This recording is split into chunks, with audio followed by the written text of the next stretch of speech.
ପିଲାମାନେ, ଆଜିର ଆଲୋଚନାକୁ ତୁମମାନଙ୍କୁ ସ୍ୱାଗତ। ତୁମେମାନେ ଭଲ ଅଛ ତ? ଆଶା କରେ ତୁମେ ସମସ୍ତେ ଭଲରେ ଥିବ। ପିଲାମାନେ, ତୁମେ ସବୁ ନିଜ ଶରୀରର ଯତ୍ନ ନିଅ। ଆରେ ବାଃ, ଯତ୍ନ ନିଅ ତାହେଲେ। କିପରି ଯତ୍ନ ନିଅ କୁହ ତ? ପ୍ରୀତି, ତୁମେ କୁହ। ଆଚ୍ଛା, ସବୁଦିନ ସଫା ପାଣିରେ ମୁହଁ ଧୁଅ, ଦାନ୍ତ ଘଷ, ଗାଧାଅ, ମୁଣ୍ଡ କୁଣ୍ଡାଅ, ସଫା ପୋଷାକ ପିନ୍ଧ। ବହୁତ ବଢ଼ିଆ। ଗୁଡୁ, ତୁମେ କହିଲ, ତୁମେ କିପରି ଯତ୍ନ ନିଅ? ହଁ, ଖେଳି ସାରି ଗୋଡ଼ ହାତ ଧୁଅ, ନଖ କାଟ, ଖାଇବା ପୂର୍ବରୁ ଏବଂ ପରେ ଭଲରେ ହାତ ଧୁଅ, ଠିକ୍ ସମୟରେ ଖାଦ୍ୟ ଖାଅ, ପାଣି ପିଅ। ସାବାସ୍ ଗୁଡୁ, ଠିକ୍ କହିଛ। ଆଚ୍ଛା, ଏସବୁ କାମ ତ ଆମେ ଘରେ କରୁ, ତେବେ ବାହାରେ କିପରି ଆମେ ନିଜର ଯତ୍ନ ନେବା? ସେଥିପାଇଁ ଆଜି ଆମେ ଆମ ପରିବେଶ ପାଠ ବହି ବିଚିତ୍ର ଆମ ପୃଥିବୀର ଦ୍ୱିତୀୟ ପାଠ ଚାଲ ମେଳା ବୁଲିଯିବା ପ୍ରସଙ୍ଗରେ ଆଲୋଚନା କରିବା କି ବାହାରକୁ ବୁଲିବାକୁ ଗଲେ ଆମେ କିପରି ନିଜ ଶରୀରର ଯତ୍ନ ନେବା। ତେବେ ଆରମ୍ଭ କରିବା। ଠିକ୍ ଅଛି, ଚାଲ।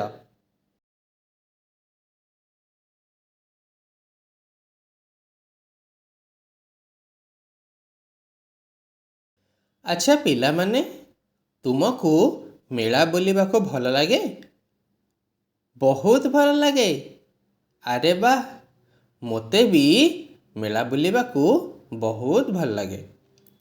ମେଳାକୁ ବହୁତ ଲୋକ ବୁଲିବାକୁ ଯାଆନ୍ତି, ସେଥିପାଇଁ ସେଠାରେ ଧୂଳି ଉଡ଼ିବାର ସମ୍ଭାବନା ରହିଥାଏ, ହଁ କି ନାହିଁ? ହଁ। ତେବେ ଧୂଳି ଉଡ଼ୁଥିବା ସ୍ଥାନରେ ଆମକୁ କ'ଣ କରିବାକୁ ପଡ଼ିବ କହିଲ? ହଁ, ରୁମାଲ ବା ମାସ୍କ ବ୍ୟବହାର କରିବାକୁ ପଡ଼ିବ। ଧୂଳି ନ ଉଡ଼ିବା ପାଇଁ ମେଳାରେ କ'ଣ ବ୍ୟବସ୍ଥା କରାଯାଏ ଜାଣିଛ? ହଁ, ଠିକ୍ କହିଛ। ତଳେ ପାଲ ପକାଯାଇଥାଏ, ପାଣି ଛିଞ୍ଚା ଯାଇଥାଏ। କହିଲ ପିଲାମାନେ, ମେଳାରେ ତୁମକୁ କ'ଣ ସବୁ ଖାଇବାକୁ ଭଲ ଲାଗେ? Gupchup, chaat, dahibara, ice cream, Mathura cake, roll, chowmein, ପାମ୍ପଡ଼। ବାବାରେ, ମେଳାରେ କେତେ କ'ଣ ଖାଇବାକୁ ମିଳେ ନା? ହଉ ହଉ। ସେହିପରି ଅନିତା ଓ ସ୍ମିତା ଯେଉଁ ମେଳା ବୁଲିବାକୁ ଯାଇଥିଲେ, ସେଠାରେ ମଧ୍ୟ ବହୁତ ପ୍ରକାର ଖାଇବା ଜିନିଷ ଥିଲା। ଏହି ଚିତ୍ରକୁ ଦେଖିଲେ ଆମେ ଜାଣିପାରୁଛେ ସେଠାରେ ମଧ୍ୟ ପୁରୀ ତରକାରୀ, ମିଠା ଦୋକାନ, ଦହି ଗୁପଚୁପ୍, କେକ୍ ଦୋକାନ, କୁଲଫି, ଏହିଭଳି ବହୁତ କିଛି ଖାଦ୍ୟ ମିଳୁଥିଲା। ହେଲେ ସବୁ ପ୍ରକାର ଖାଦ୍ୟ ଆମ ଶରୀର ପାଇଁ ଭଲ କି? ନା। ତାହେଲେ କେଉଁ ସବୁ ଖାଦ୍ୟଠାରୁ ଆମକୁ ଦୂରେଇ ରହିବା ଆବଶ୍ୟକ? ହଁ, ଠିକ୍ କହିଛ। ଯେଉଁ ଖାଦ୍ୟ ଘୋଡ଼ା ହୋଇନଥିବ, ପୋକମାଛି ବସୁଥିବେ, ଯେଉଁଠାରେ ସଫାସୁତରା ନଥିବ, ସେଠାରୁ ଆମେ ଦୂରେଇ ରହିବା। କାରଣ ଆମେ ଖାଉଥିବା ଖାଦ୍ୟ ଉପରେ ମଧ୍ୟ ଆମ ଶରୀରର ସୁସ୍ଥତା ନିର୍ଭର କରେ। ଆଚ୍ଛା, ଏହିସବୁ ଅସ୍ୱାସ୍ଥ୍ୟକର ଖାଦ୍ୟ ଖାଇଲେ କ'ଣ ହେବ ଜାଣିଛ? ହଁ, ବିଭିନ୍ନ ପ୍ରକାର ପେଟ ରୋଗ ହେବ। ପିଲାମାନେ, ମେଳାରେ କୌଣସି ଖାଦ୍ୟ ବ୍ୟବସାୟୀ ଅସ୍ୱାସ୍ଥ୍ୟକର ବିଷାକ୍ତ ଖାଦ୍ୟ ପ୍ରସ୍ତୁତ କରି ବିକ୍ରି କରୁଥିଲେ କ'ଣ ହେବ? ଏହାକୁ ଆମେ ବର୍ତ୍ତମାନ ଏକ ଭିଡ଼ିଓ ଦେଖି ଆଲୋଚନା କରିବା। ଦେଖ ପିଲାମାନେ, ଏଠାରେ ଖାଦ୍ୟ ସୁରକ୍ଷା ଅଧିକାରୀମାନେ ଏକ ଦୋକାନରେ ଖାଦ୍ୟର ଗୁଣ ଓ ସୁରକ୍ଷା ଯାଞ୍ଚ କରୁଛନ୍ତି।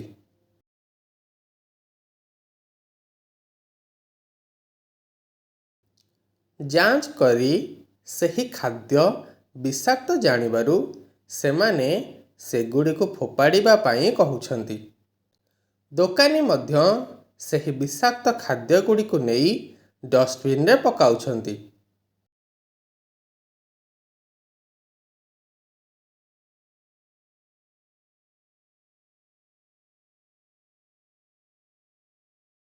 ତୁମେମାନେ ମେଳାରେ ଖାଇବା ପୂର୍ବରୁ ହାତ ଧୁଅ? ହଁ, ଧୁଅ। ଆରେ ବା, ବହୁତ ବଢ଼ିଆ ପିଲା। ମେଳାରେ ହାତ ଧୋଇବା ପାଇଁ କି ବ୍ୟବସ୍ଥା କରାଯାଇଥାଏ କହିଲ? ହଁ, ବହୁତ ଗୁଡ଼ିଏ ପାଣି ଟ୍ୟାପ୍ ବା ପାଇପ୍ ଲଗାଯାଇଥାଏ। ସେହିପରି ମୋହନ ମଉସା ମେଳାରେ ଖାଇବା ପୂର୍ବରୁ ପିଲାମାନଙ୍କୁ ଭଲ ଭାବରେ ହାତ ଧୋଇବା ପାଇଁ କହିଥିଲେ। ପିଲାମାନେ ପାଣି ପାଇପ୍ ପାଖକୁ ଯାଇ ହାତ ଧୋଇଲେ। ତାପରେ ସମସ୍ତେ ମିଶି ଗରମ ଗରମ ପୁରି, ତରକାରୀ, ଜିଲାପି ସହ ରାବିଡ଼ି ଏବଂ ଆହୁରି ଅନେକ ସ୍ୱାଦିଷ୍ଟ ଜିନିଷ ଖାଇଲେ। ଆଚ୍ଛା କହିଲ ପିଲାମାନେ, ଆମ ଶରୀରକୁ ସୁସ୍ଥ ରଖିବାକୁ ହେଲେ ଆମ ପରିବେଶକୁ ସଫାସୁତୁରା ରଖିବା ଜରୁରୀ କି ନାହିଁ? ହଁ, ଠିକ୍ କହିଲ। ଆମ ପରିବେଶକୁ ସଫା ରଖିବା ନିହାତି ଜରୁରୀ।